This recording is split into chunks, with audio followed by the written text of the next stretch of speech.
Welcome viewers to our next episode of Expert Speak series, where we've been bringing together experts from various aspects of agriculture and sustainability through this knowledge series. My guest here today is Mr. Surajit Sinha. He's the head of Mhm. Agri-Tech organization, which is with a special focus on carbon net neutrality, because right now there's a lot of climate change issues that everybody is talking about. So how do we look at carbon net neutrality with respect to agriculture? What are the challenges and way forward? So that's something that Mr. Surajit from FarmCO will be talking to us today. So welcome, Mr. Surajit. Thanks, Mr. Karthik. It was my pleasure to meet you. And I know actually Aditi have been doing a lot of work in the organic certification. So it was good as pleasure talking to you and share my knowledge. Sure, sure. So Mr. Surajit, with your experience, what all activities in agriculture actually contribute towards carbon emission? The major activity, what you see, like most of the carbon emission, what is happening is one is definitely the stubble burning. So that is one of the key areas which is actually leading to the lot of CO2 emission. Second is the inappropriate use of fertilizers. Because if you see the fertilizer application in the soil, although it actually helps in increasing the yield and all, but due to inappropriate and rampant use, it might lead to a lot of complexities in terms of emission of NO2 and CO and other kind of thing. It also disturbs the soil flora and fauna. So as a result, what is happening is those some bacteria and all which are responsible for carbon sequestration naturally, they got harmed. So that is also one of the other areas. Apart from this, if you see the other agricultural practices, on-farm agricultural practices, like some of the farmers, although they might be adopting natural-based crop production methods, but still they might be using diesel fuel or diesel generated electricity. They may not be using a lot of electricity consumptions they might be using. So that also results in net emission of the CO2. Like if you calculate the carbon credits, how much I'm sequestered in the soil and how much I'm actually contributing towards that. So, and if any carbon market, they actually calculate the net part. So that is also one part. Then sometimes what happens, the climate change, like the drought, flood, these are also responsible for some of the carbon thing. Like if you see, rice is one of the crop which actually emits a lot of methane because it's mostly on the flooded type and where this oxygen circulations and all doesn't happen. So that is also methane emitting bacteria will generate a lot of this kind of thing. But so there are a lot of areas which actually helps.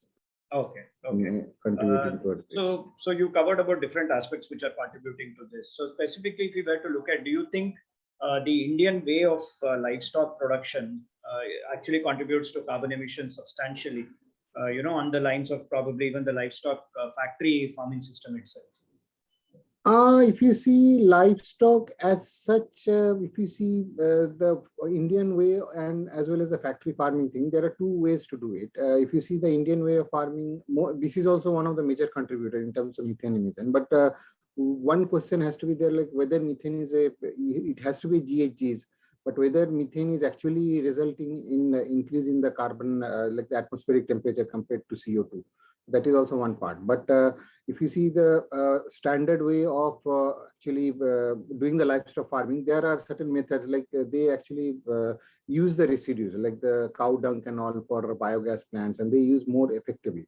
But if you see the Indian way of doing the thing, sometimes they also use the cow dung, which is one of the major contributor in terms of methane. But it doesn't impact much in terms of both the way of doing that. Okay. So, with your experience again, how important is it to go for mixed farming with, crop diversity instead of monocropping system when it comes to carbon, sequestration or carbon neutrality standpoint?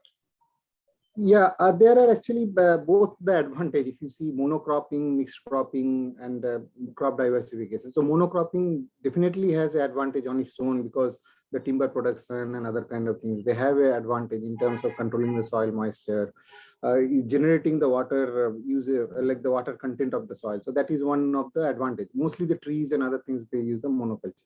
But if you see the mixed kind of thing, crop diversification definitely helps in increasing the soil fertility. Because if you see the crop rotation happens, so some crops are water generating, some maybe like legumes crops, pulses and all, they actually enrich the soil. So those kind of things are definitely recommended, because their nutrient condition requirement and all in the soil varies. So definitely it is recommended to go for in terms of agriculture. But if you see the forestry, it is a different scenario. But agriculture, they recommend to go for crop diversification. Okay, okay. Now I wanted to go specifically with respect to coffee plantations, because we got some questions related to that. So considering that coffee plantation areas have perennials, what measures could be suggested, again from your experience, to get in order to help them from a carbon sequestering perspective? Yeah, like I have been working with a few of the coffee and the tea plantations, so they are also trying to look into this. And if you see northeast parts, where some smallholder farmers are also there, and the Kurg belt and all, where large for the coffee, there are mostly large, but in the tea also there are smallholder farmers in the northeast region. So they were trying to see how the plantation can be used as a carbon sink. Now the question arises is how many trees I need to put on a farm. If I have only 2 trees, whether that is sufficient enough to generate my carbon credits, or my agriculture value chain practices, which I am actually incorporating for generating the end product. Like for example, the coffee beans.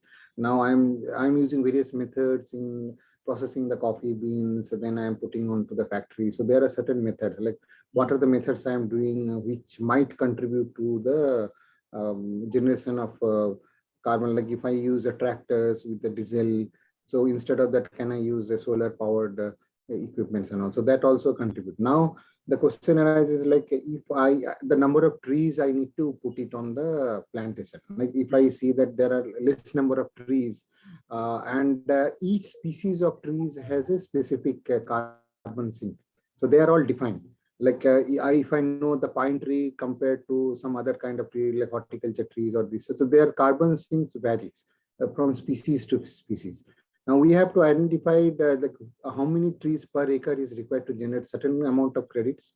Like if you see on an agriculture, typically 1 or 2 credits is equivalent to 1 ton, and in the international market it varies. The range varies sometimes. So that we have to calculate. Now also we have to have an improvement on the process.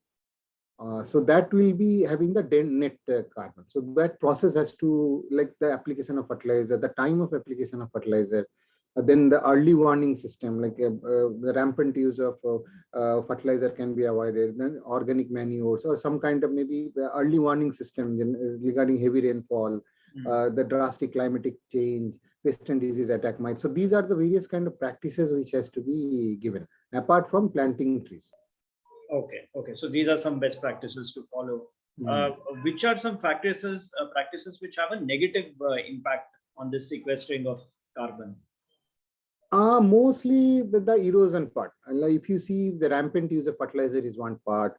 If you don't maintain the top soil level, like a rainfall, too much rainfall or water kind of erosion might happen. That is also one part.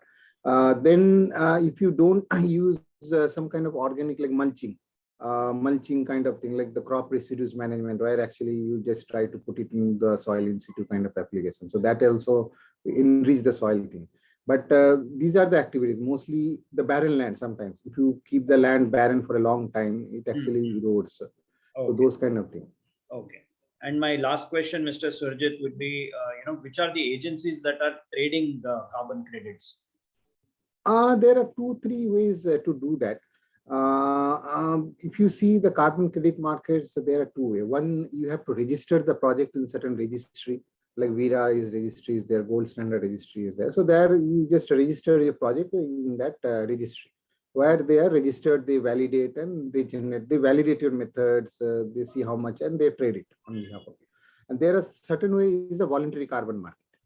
So voluntary carbon market is, I have a project, I want to put that on the voluntary carbon market where other players can see and they can trade it. Now, those voluntary carbon markets needs to be certified. it has to follow certain methodology, and those methodologies are defined. Like VIRA is one methodology which is widely recognized. Gold standards are there, and there are certain certifying agencies who actually certifies those methodologies. Okay. So once it is certified and all, and then it goes to the international market where it can be traded. There are also certain funds, green funds, like there are some commitment from the industry players to reduce the carbon footprint level. So they actually adopt to certain projects where they say that I'll fund those projects where I can trade it, but there has to be compliance with the international standards. Okay. So those two types of things can happen. Okay. So thank you, Mr. Surajit. That was very interesting. You've covered on various aspects regarding this important topic, which is relevant globally right now. I'm sure our viewers will definitely benefit a lot from that, and they will surely reach out to you on LinkedIn should they need any further information or direction. Thank you once again for your time, sir. Thanks, Mr. Karthik. Thanks. It's a pleasure meeting. Thank you.